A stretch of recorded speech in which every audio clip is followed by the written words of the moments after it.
Hello and welcome to Saltines After Dark. I'm Saltines, this is Heloise, you are watching this video, and tonight we are talking about Legend of Everfree. I've finally gotten around to making this video. I've been wanting to make it for a while, and I just so happened to watch the whole movie and write down bullet points on it, like, right now. Seriously, I just finished it. It is still fresh in my mind. I'm just making this now because I really wanted to make a video. So what I'm gonna do, if you haven't seen one of my videos before, I'm going to list off just the basic plot that happens, negatives and then positives, because I like doing positives last because I don't want the video to end on a negative note. You may have noticed I'm missing my frother. I was doing a bit of cleaning a couple days ago and I can't find the bag that I put it in. So we just have no microphone today.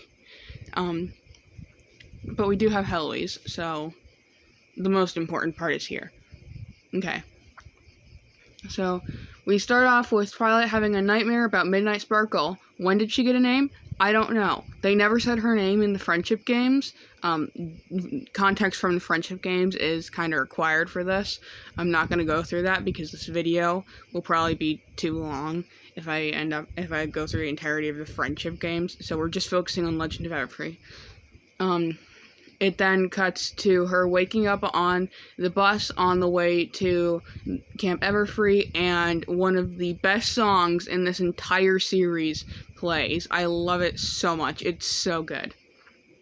Once they get to camp, Gloriosa does the general welcome to camp talky things. I wrote a little note under that. Side note, when I first watched this a few years back, since it's Camp Everfree, and she said the best week of camp ever, I thought she just forgot to say the end part, and it bugged me for so long. Especially because it sounds like it was just randomly cut off after ever. So I was like, what the heck? It's Everfree, not ever. And I did not realize that for a while, what she was actually saying. They get 10 assignments, and Timber and Twilight start talking and flirting. I have a huge problem with this that I will get more into later. I'll go on an entire rant about that when we get to the negatives, but keep that in mind. I do have a huge problem with this.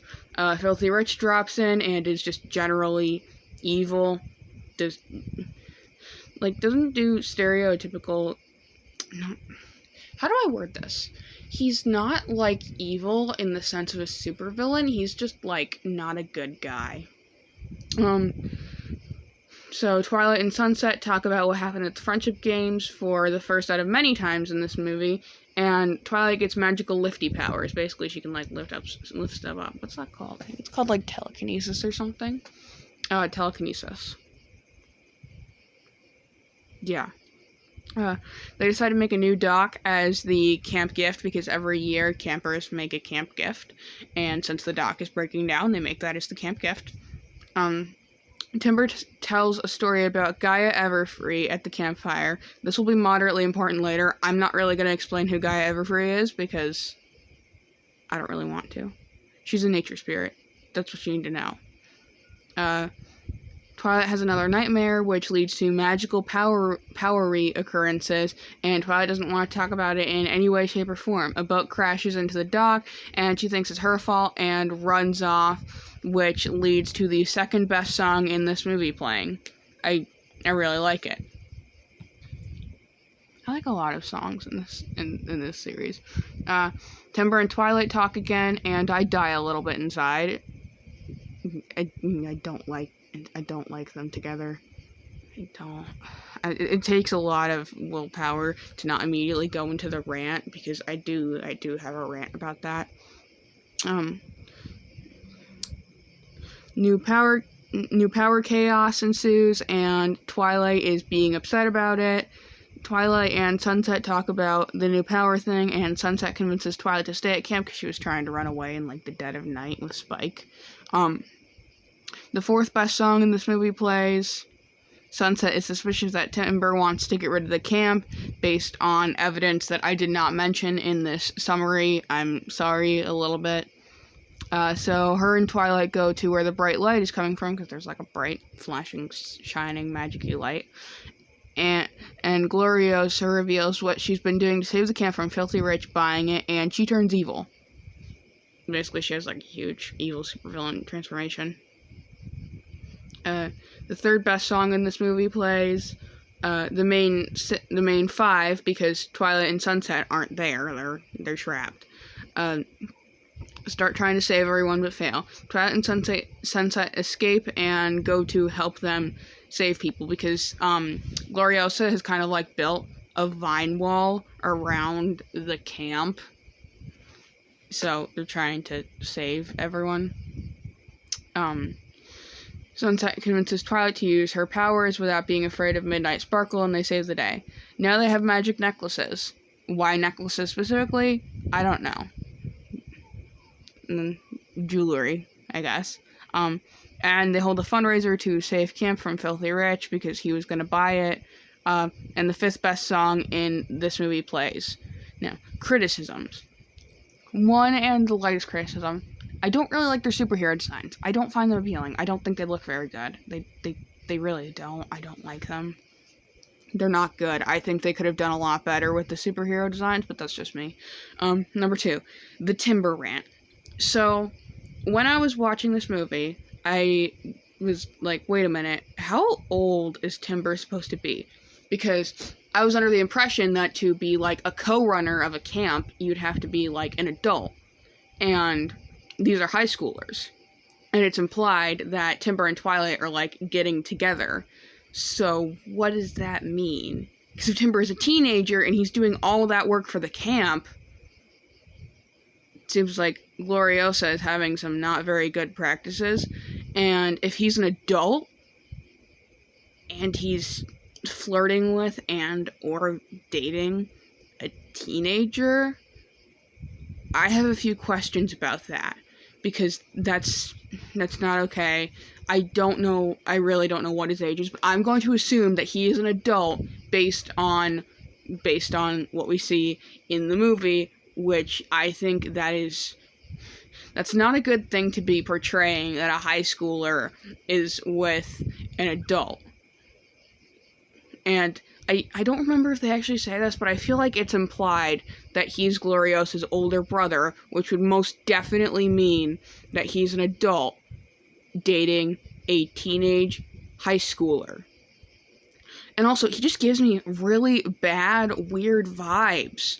Like, with the way he talks, I guess it seems like he's trying to be, like, cool, like the cool guy, whatever, but it gives me really bad vibes, especially since most of the talking we see him do is flirting with the high schooler.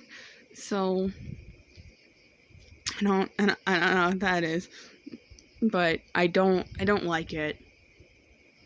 I really don't. You could have made him, if you really wanted to have that, you could have made him like one of the people who go to Canterlot High or something, so that you can at least confirm that they're both teenagers, that they're both high schoolers, because I don't think it's okay to be portraying an adult and a teenager getting together in these movies. I didn't notice it when I was younger and watching this, but I have definitely noticed it now. So I find that very questionable that we don't have an exact confirmation of his age.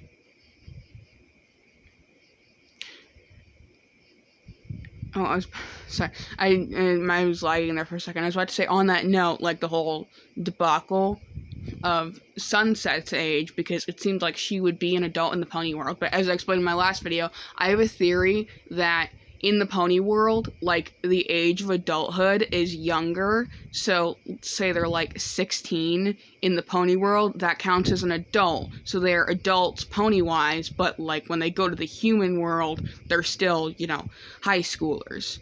So that's just my theory. So that doesn't count. But Timber didn't come from the pony world. He's not associated with the pony world. So this cannot count for him. I'd really like to know what his canon age is, because it's a little weird. And that's pretty much it. The Timber rant is my most high criticism with this movie. Positives. I can't really explain it, but I love this movie so much, and despite the glaring, obvious issue, it's a really fun movie, it's a good time, I really like it, quite a bit of the soundtrack is good, the characters are fun, I like it, I think it's a good fun watch, and the second positive is just Rainbow Dash. I like her, I really like her. She's my favorite character, if you can't tell. But yeah, that's pretty much it. For my video on this, I did have quite a strong opinion, but honestly, I do really love this movie. I don't know if I like Rainbow Rocks or this movie more. It's pretty close, but they're both really good movies. I really like both of them. You may have seen it. I was trying to work on this. This is related to a tutorial that I'm going to be posting fairly soon. I'm working on it. It's for like a Build-A-Bear frog dress, because I haven't really seen any tutorials for that. So I'm making one. I'm trying to make one. I'm freehanding it. This is like the 5th attempt at making it, and I hope it's gonna go good. I'm like working on the tutorial as I'm making this video, so that will probably be out soon. I'm like just starting it. I'm at the top part, like this part. So yeah, this has been Saltines After Dark, and we both hope that you have a good morning, afternoon, evening, night, dead of night, whatever. Bye.